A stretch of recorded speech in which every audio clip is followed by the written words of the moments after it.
Array, array क्या है, right? तो देखिए स्टूडेंट, सबसे पहले हम समझेंगे कि what is array.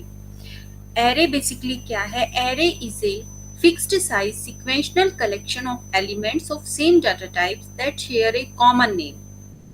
It is simply a group of data types. An array is a derived data types. An array is used to represent a list of numbers or a list of names. देखिए क्या होता है student, array एक तरह का data structure होता है जो एलिमेंट्स का सेट होता है जिसमें कि सेम टाइप्स के एलिमेंट्स होते हैं, सेम नेम होता है।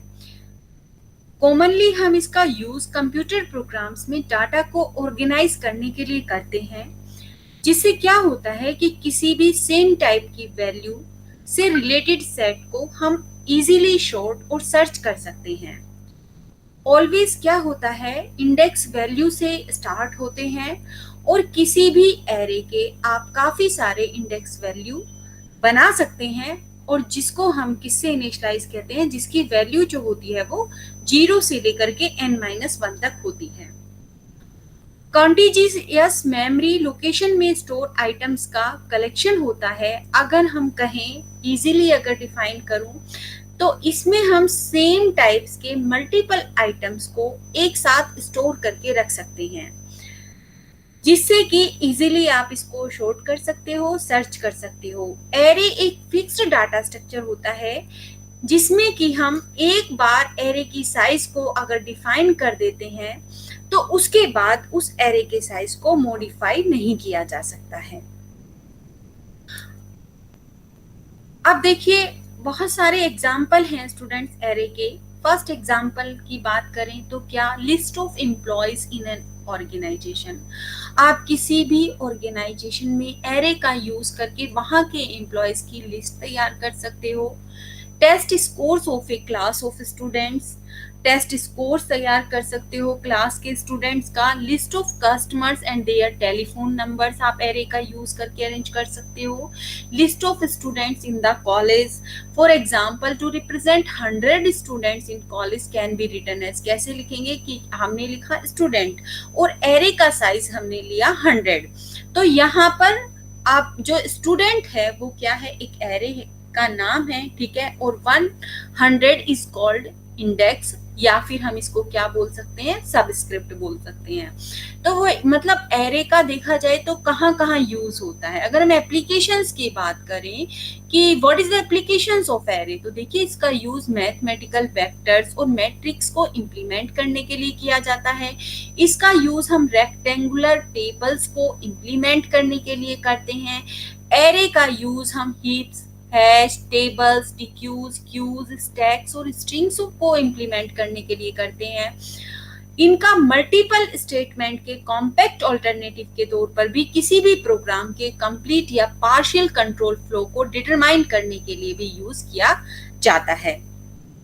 अब बात आती है टाइप्स ऑफ एरे की कि एरे कितने तरह का होता है। देखिए स्टूडेंट्स, 1 डायमेंशनल एरे होता है हमारे पास, 2 डायमेंशनल एरे होता है और मल्टी डायमेंशनल एरे होते हैं। 3 तरह के, we are use 3 types of array in used, 1 dimensional array, 2 dimensional array and multi dimensional array. First we will discuss what is 1 dimensional array. A variable which represent the list of items using only one index, जिसे हम क्या कहते हैं, subscript, is called 1 dimensional array. For example, देखिए, if we want to represent a set of 5 numbers, say 35, 40, 20, 57, 19, by an array variable number, then number is declared as follow. Integer, integer क्या है हमारे पास, एक डाटा टाइप है। Number हमने क्या लिया यहाँ पर, 5, राइट। इसको हम ऐसे, क्योंकि देखिए 1 2 3 4 5 एलिमेंट्स है, देयर इज 5 नंबर्स, तो हमने साइज क्या लिया इंटीजर नंबर का, 5, ओके। अब 1 डायमेंशनल एरे में इसको रिप्रेजेंट कैसे किया जाएगा, कंप्यूटर्स में। And the number store this numbers, memory में कैसे स्टोर होते हैं नंबर्स। देखिए फर्स्ट नंबर जो है हमारा 0 से इनिशियलाइज हुआ, कहने का क्या मतलब है कि जो 35 है आपका वो 0 से इनिशियलाइज हुआ, ठीक है। नेक्स्ट नंबर 1 नंबर आपका जो 40 है वो 1 नंबर पे इनिशियलाइज हो रहा है, तो 1 2 3 4, तो टोटल हमने कितने एलिमेंट्स लिए थे स्टूडेंट्स? 5 एलिमेंट्स, क्योंकि एरे जो होता है वो 0 से इनिशियलाइज होता है, इसलिए 0 to 4.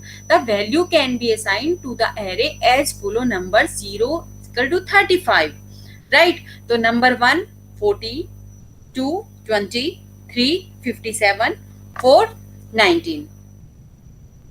अब कैसे डिक्लेयर कैसे करते हैं हम वन डायमेंशनल एरे को, कैसे डिक्लेयर करते हैं? तो देखिए, the general form of array declaration is, आप सबसे पहले टाइप लेंगे उसका कि किस टाइप का डाटा टाइप आप यूज कर रहे हैं, एरे नेम हो जाएगा और उसका कितना साइज है, ठीक है? अब here the type specify the data types of elements, कि हम इंटीजर टाइप का ले रहे हैं, फ्लोट ले रहे हैं, कैर टाइप ले रहे हैं, whatever content in the array. जैसे कि देखिए मैंने यहाँ पे आपको बताया इंटीजर, फ्लोट या फिर कैर ले रहे हैं, ठीक है? एंड द साइज, साइज क्या इंडिकेट कर रहा है? The maximum number of elements, कि आप मैक्सिमम कितने नंबर ऑफ एलिमेंट्स एरे का साइज ले रहे हो, that can be stored inside the array. Next आता है the size should be either A numeric constant और ए सिंबॉलिक कांस्टेंट. या तो आप क्या लेंगे, न्यूमेरिक में लेंगे या फिर सिंबॉलिक कांस्टेंट में. एग्जांपल देखिए, सब देखिए हमने इंटीजर क्या लिया, डाटा टाइप, एरे का नेम ग्रुप, और एरे का साइज क्या है यहाँ पर 10. तो here integer is a type and group is a variable name and 10 is a size of array and the subscript index is start from 0 to 9. Is that clear? अब कैसे हम इनिशियलाइज करते हैं वन डायमेंशनल एरे को, देखिए. An array can be stored in the following stages. 2 stages पे stored होता है. कैसे? एक तो कंपाइल टाइम होगा आपका, दूसरा रन टाइम होगा आपका. अब स्टूडेंट्स, कंपाइल टाइम इनिशियलाइजेशन क्या होती है? देखिए, in compile time initialization the array is initialized when they are declared. अगर हम बात करते हैं कंपाइल टाइम इनिशियलाइजेशन को, तो एरे तभी इनिशियलाइज्ड होता है जैसे ही आपने एरे को डिक्लेयर कर दिया, then array is initialized. General form of initialization of array is type array, name and size, और equal to list of values, जो भी आप नंबर्स डाल रहे हैं. List of values are separated by commas, जो भी लिस्ट होगी आप उसको सेपरेट करेंगे किसके थ्रू? कोमा के थ्रू. एग्जाम्पल देखिए, इंटीजर नंबर हमने क्या लिया 3. अब हम 3 एलिमेंट्स इसके अंदर डाल सकते हैं. इक्वल टू, देखिए भाई 4 कोमा से सेपरेट कर दिया, 5 कोमा 9, राइट? सेमीकोलन लगा दिया हमने, टर्मिनेट कर दिया. अब यहाँ पर here array number of size 3 and will assign 4 to first. Okay, 4 को फर्स्ट से असाइन कर दिया. Element number 0 5 is assigned with second and 1 and 9 is assigned with third. तो एलिमेंट नंबर हम अगर हम काउंट करें तो कितने हो गए? अगर मैं काउंट करती हूँ, 4 is the 0, 1 and 2, right? तो if the number of values in the list is less than the number of elements, then only that many elements will be initialized. The remaining elements will be set to 0 automatically. Is that clear? Next आता है हमारे पास compile time initialization. अब compile time initialization क्या होता है students? ये तो बात थी क्या, रन टाइम इनिशियलाइजेशन की. कंपाइल टाइम इनिशियलाइजेशन में इंटीजर नंबर, ठीक है. अब देखिए हमने यहाँ पर कुछ भी नहीं, इसको ब्लैंक छोड़ा हुआ एकदम, इज इक्वल टू 1 2 3 4 एलिमेंट्स थे. अब character array can be initialized as follow. अगर हमें करेक्टर एरे इनिशियलाइज करना है तो हम क्या करेंगे? Character name blank. हमने JOHN, उसको हमने कैसे किया? J, देखिए हमने साथ साथ कोट्स लगा रहे हैं, कोमा लगाकर उसको अलग कर रहे हैं, ठीक है. ओ लिया तो ओ में हमने कोट्स लगाया, फिर कोमा लगा के हर एक करेक्टर को हमने अलग अलग किया है. The character array can also be initialized as follow. तो करेक्टर नेम कितना? सेम उसी टाइप से कि 1 2 3 4. तो 1 2 3 4 4 करेक्टर्स इसके अंदर लिए हैं, सेम उसी टाइप से इनिशियलाइज हुआ. अब in runtime initialization, the array is explicitly initialized at the runtime. The concept is generally used for initializing large arrays. Example, for example देखिए स्टूडेंट्स, मैंने आपको लूप बताया हुआ है, तो हमने यहाँ पे लूप चलाई, for लूप. I इनिशियलाइज किया हमने 0 से I लेस देन कितना 100 तक, and I plus plus increment कर रहा है, ठीक है. इफ कंडीशन लगा दी, अगर I क्या है आपका लेस देन है 50, तो जो सम I होगा वो क्या होगा? 0 into 0. नहीं तो सम आई क्या होगा आपका 1 into 0।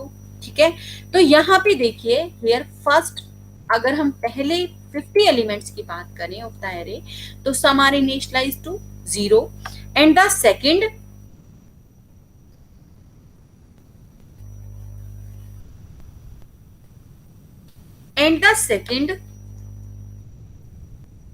initialized to 0 and the remaining 50 elements are initialized to 1 at runtime. Right students? तो होपफुली आपको वन डायमेंशनल एरे क्लियर हो गया होगा। अब नेक्स्ट लेक्चर में मैं आपको बताऊंगी टू डायमेंशनल एरे। राइट?